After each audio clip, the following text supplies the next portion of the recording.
Okay, so the truck rolled when we towed it over here originally, but then the brakes locked up as soon as we had the truck running and I stepped on the brakes to put it in drive. So that means that the cylinders, either the cylinders came out and got stuck or the slides got stuck. But actually now that we took one of the calipers out, Mark actually wants to do the brakes on this. So I've been just giving him some guidance and showed him how to take it out. Now the interesting thing is these are the bolts for the slide that the slide mechanism moves on, and they're nice and clean.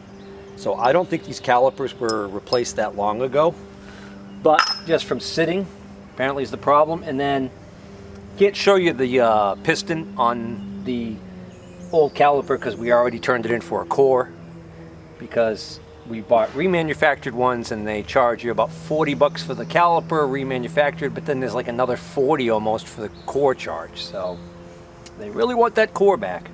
So anyways, what I did notice though on the cylinder was that the seal, big rubber seal around the cylinder, was completely pushed out.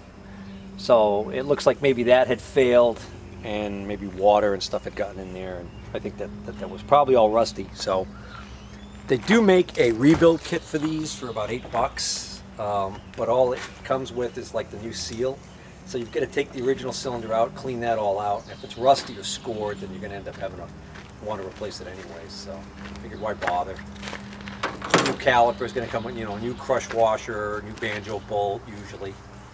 Sometimes they even come with a new bleeder screw and all that stuff. So the other issue is the fluid, the brake fluid came out of here. It looks like complete garbage. It looks horrible. So we're going to want to flush these lines out well before we put the new calipers, before we hook the new calipers up. We're going to want to flush these lines out really well. It's called a bristle disc. It's got like a hard plastic little nubs, and it doesn't really remove metal, but it'll take off the scale and the rust, surface rust.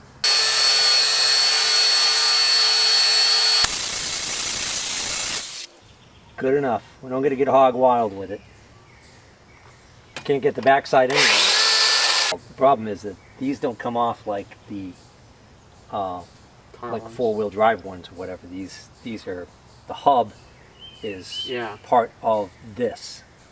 All right, so we can install the new caliper. We just don't want to hook the hose up right away because we're going to flush out those lines. You want to give me the caliper? Actually, I got it. Yeah.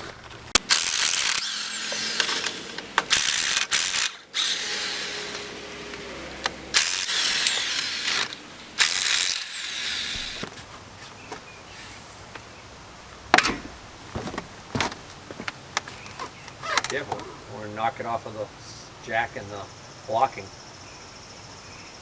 You get them all off? Yeah. Yeah. Funny how that one's stuck on there and the other one wasn't, huh? All right. Clear out of there. Is it off the ground? I was just going to say, is that even off the ground? Doesn't seem like it is. You told me it was, so I relied on you. How about now? No. Now it is. Yeah.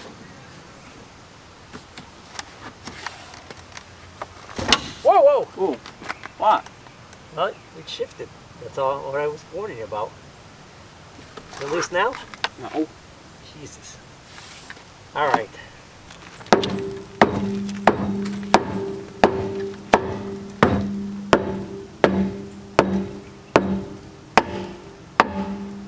There we go.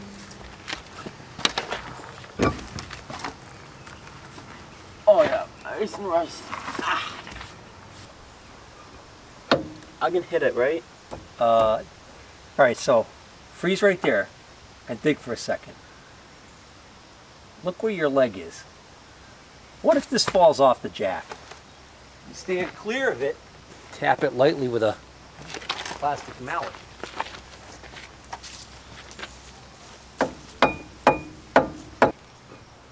There we go. Oh. Got to kind of get it in evenly on both sides at the same time. Yeah. So now it should go. Tap it now. Oh.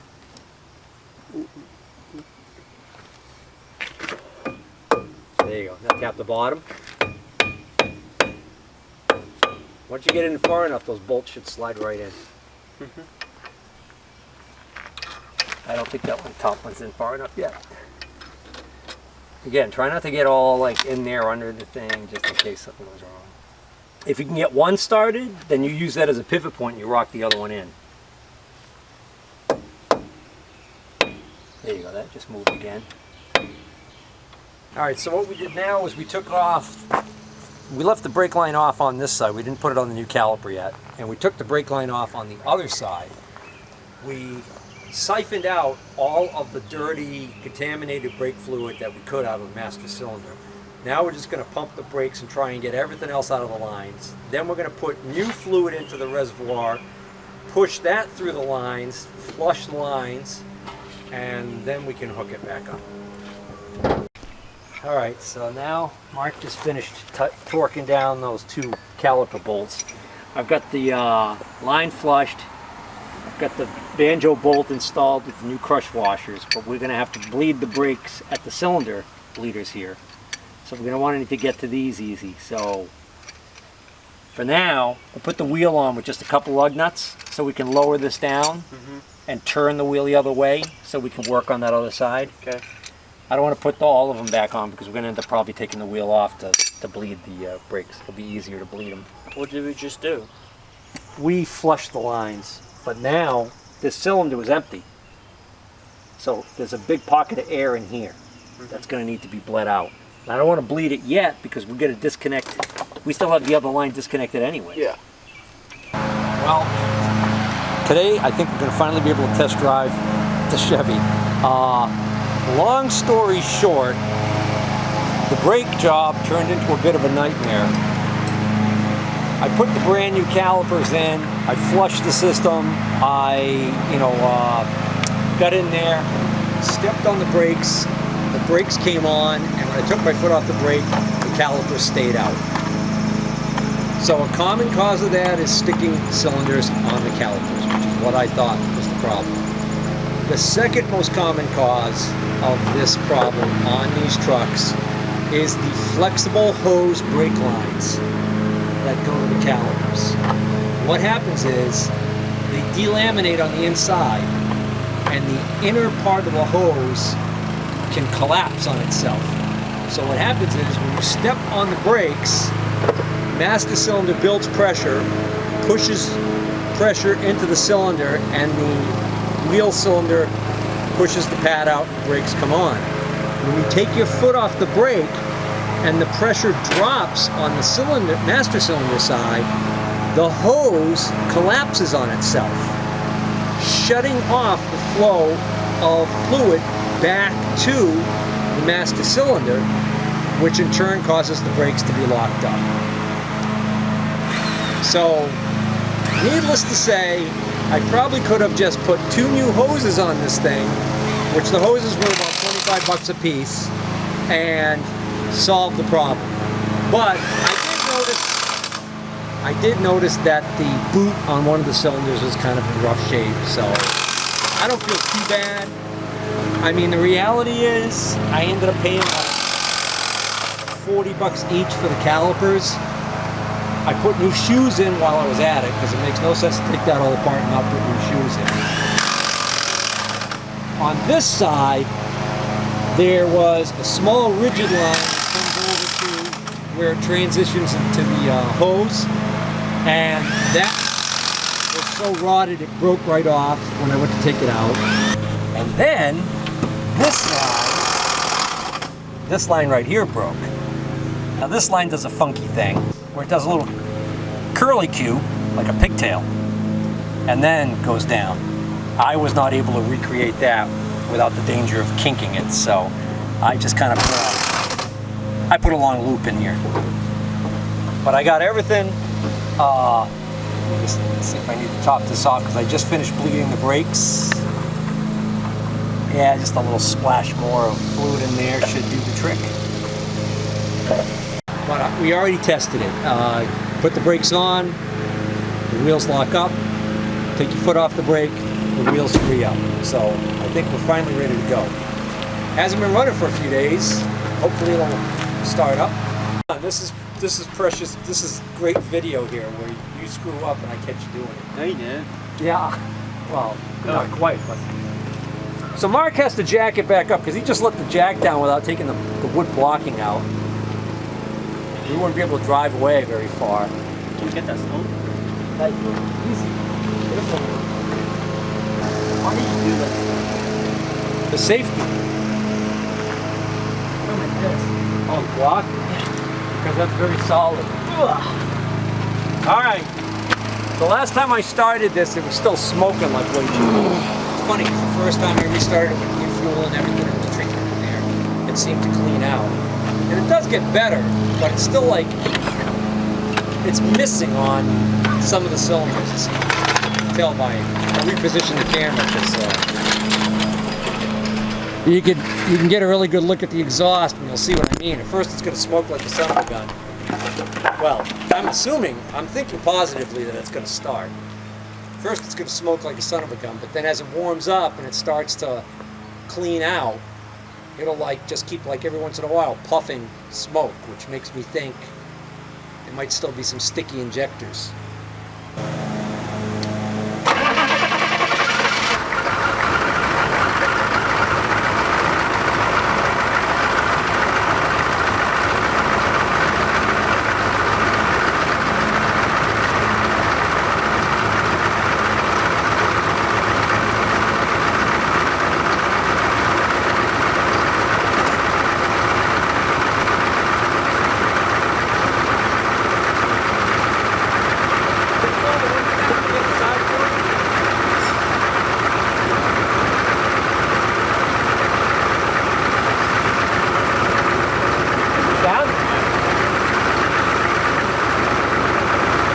Down away a little bit. You need your mirror.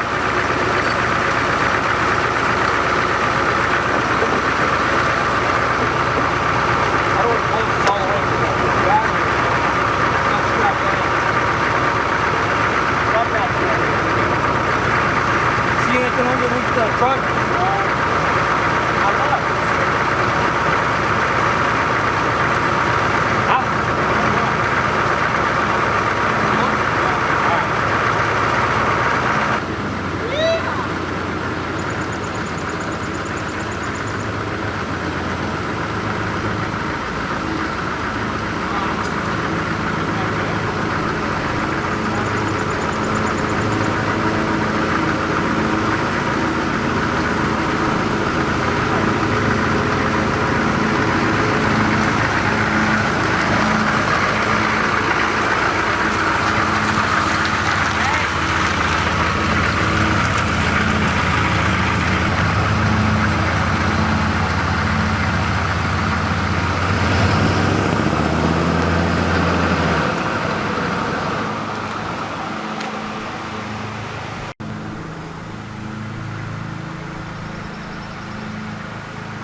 Mark wanted to drive it real bad, so I figured here in the field it's pretty safe.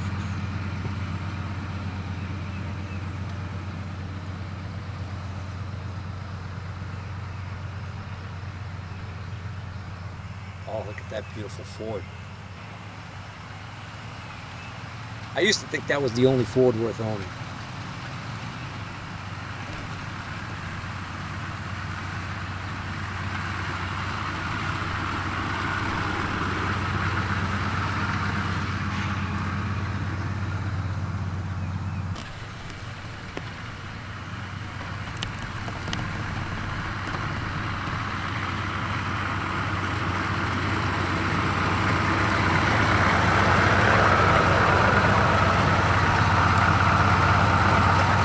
What do you think? I like it.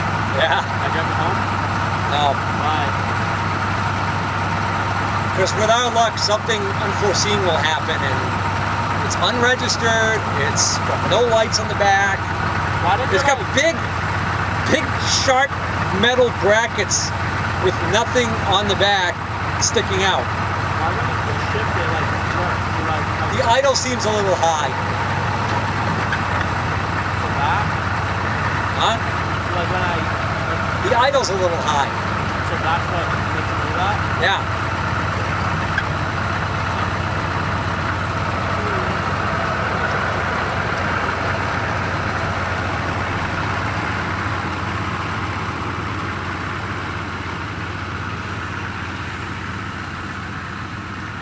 Just one more time around because we're almost out of diesel. Yep. Go down there. Go down that hill and come up that other hill.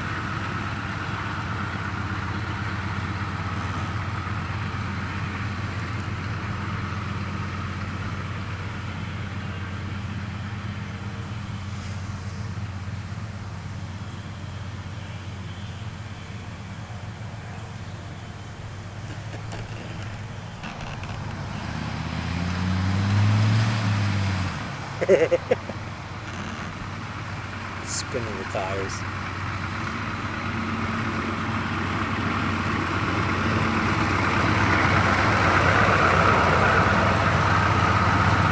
Spun the tires a lot coming up that hill. Yeah, I was afraid I was gonna slip. Ah. Are you gonna drive it? You want some fun?